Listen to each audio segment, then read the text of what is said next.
Is life really that bad? Well, there are plenty of thinkers throughout time that have actually thought it has been. In this video, I'm going to be going through some of the world's darkest philosophical takes on our existence, and of course, no better place to find those than in the world of philosophical pessimism. Before we get into it, I've left a few links in the description for places that you can just generally find quotes from philosophical pessimists, including the Wikipedia page on philosophical pessimism, the Wiki Quotes page, and also a channel called Pessimism Channel. Across those three places, and I'm sure there's more, there is a wealth of quotes and takes on this subject, so dive into those after you finish this video. So let's get into it. Arthur Schopenhauer in On the Sufferings of the World. We are like lambs in a field, disporting ourselves under the eye of the butcher, who chooses out first one and then another for his prey. So it is that in our good days we are all unconscious of the evil fate may have presently in store for us. Sickness, poverty, mutilation, loss of sight or reason. Schopenhauer here uses the innocence of a lamb to the intentions of a butcher as commentary on the blissful ignorance that many people are drunk on throughout much of their lives. In our enjoyment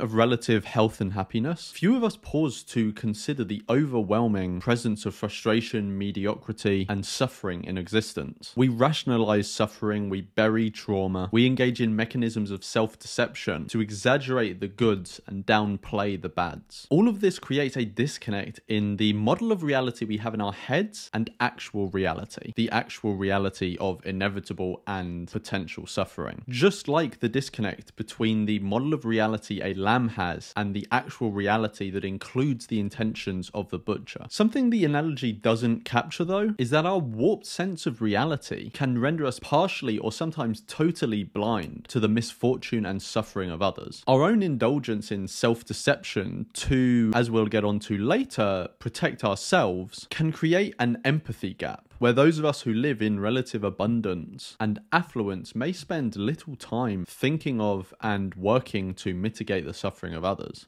Voltaire in Candide. 100 times I was upon the point of killing myself, but still I loved life. This ridiculous foible is perhaps one of our most fatal characteristics. For is there anything more absurd than to wish to carry continually a burden which one can always throw down? To detest existence and yet to cling to one's existence. In brief, to caress the serpent which devours us, till he has eaten our very heart. Candide is a satirical novel that follows a naive and optimistic young man who embarks on a chaotic journey across the world. He experiences war, natural disasters, betrayal, and immense suffering, but all whilst clinging to the belief that everything happens for the best. This passage serves to highlight the disconnect between the optimist's portrayal of existence and the reality of existence. In it, an old woman recounts her misfortunes in life. Voltaire uses the old woman's recounting as a way of satirizing the human capacity for self-deception. And this is something that unfortunately many of us can recognize. Billions of years of evolution have burnt into us a life drive that defies reason. Often, no matter the bleakness of our circumstances, when death is the lesser harm of the options we have, we may persist in the naivety of hope or the tyranny of fear. This is not to say that continuing to exist is never rational, but it is to shine a light on the toxic addiction we have for existing, especially when continuing to exist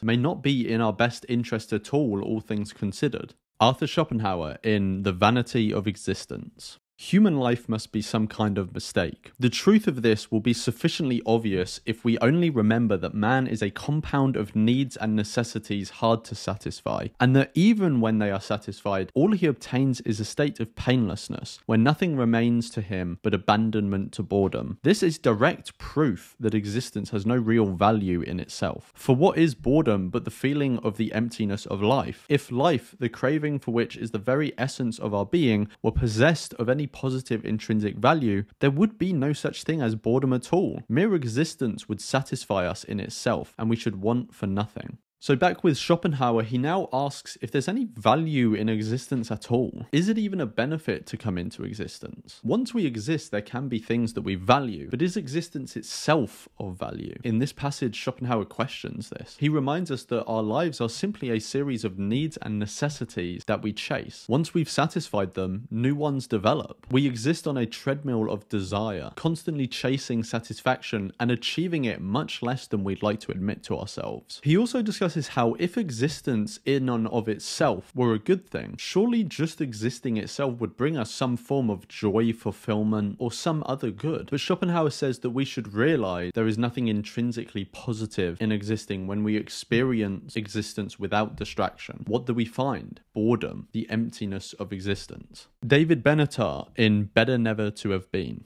Each of us was harmed by being brought into existence. That harm is not negligible, because the quality of even the best lives is very bad, and considerably worse than most people recognize it to be. Although it is obviously too late to prevent our own existence, it is not too late to prevent the existence of future possible people. Creating new people is thus morally problematic. David Benatar here, and more comprehensively in his book Better Never to Have Been, explores the morality of creating someone else into existence. He says life is not just bad, but it's worse than most people give credit. If you want to explore some of his arguments for this and some wider arguments for this, then you can check out the video I've done on this topic. I have linked it in the description. Procreation, something that most people would like to engage in and is celebrated the world over, may be something deeply immoral. Existence, Benatar says, is so bleak for many of the reasons that we've already touched on that even the act of creating someone is immoral. Peter Vessel Zapffe in The Last Messiah. Why is it that only a relatively small number of individuals perish under the intolerable pressure of life, perish from an intellect that gives them more than they can bear? Our spiritual and cultural history, as well as the observation of ourselves and others, provide a basis for the following answer. Most humans learn to save themselves by artificially reducing the content of their consciousness.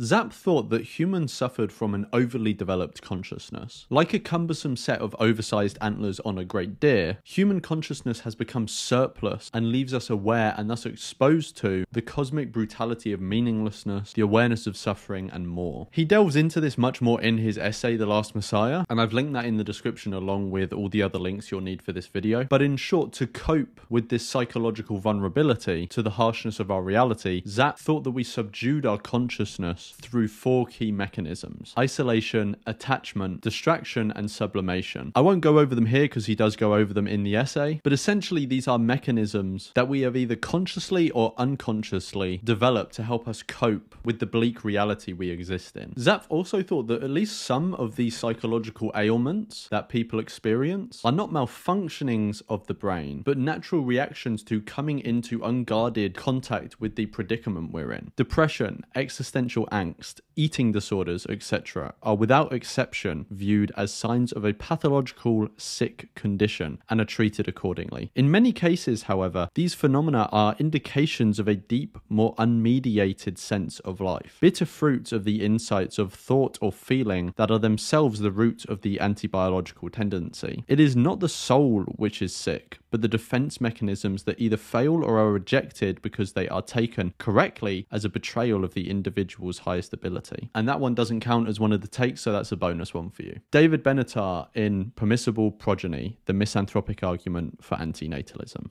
Humans inflict untold suffering and death on many billions of animals every year, and the overwhelming majority of humans are heavily complicit. Whilst this may not seem like a dark take about the nature of our existence, it does reveal something deeply troubling about the character of humans. Most of us, including most of the ones we love and see as decent and upstanding people, are liable to unwittingly and uncritically condoning or supporting systemic brutality to the most innocent among us. The suffering and death Benatar talks about is the immoral emergency that is animal agriculture and the wider use of other animals by humans. Every day, the vast majority of humans participate in a system that inflicts untold suffering on billions of sentient beings that can feel everything that is done to them. Each of us could decide to withdraw our willing participation with relatively simple steps, but many do not do this even when confronted with the reality of what is happening. Ignacio Moya Arriagada in Entre Infinitos.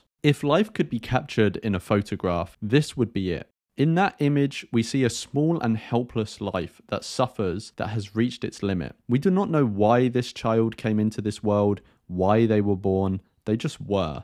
They were born, they suffered, and now they are waiting for death to take them away so that the vulture can feed himself, so that the vulture can live. But let the vulture not think himself lucky or powerful. Let him not be deceived, for death is also stalking him. It will also come for him and take him away without explanation. We are all victims. This photo and this brief analysis reminds me of the lamb's innocence of the intentions of the butcher. It brings to light the depravity of the circumstances we are in. We exist in a world where some animals, merely just to survive, must eat other sentient beings. Think about that. Just to survive, to further your most basic interests, violence must be inflicted on another, and often in brutal ways. Suffering is baked into the existence that we inhabit, and as Ignacio says, there is no escape from it. Even if you are the perpetrator or the winner in a certain circumstance, ultimately your card will also be called. You will eventually be the one that loses out, and maybe in as brutal a way. As humans, some of us have been able to innovate ourselves out of some of these circumstances by and large, with the advent of things like modern medicine, global supply chains, and law. But this doesn't change our fundamental predicament and our vulnerability to ills like the one suffered by the little girl. If but nothing else, we have to be a spectator to the suffering.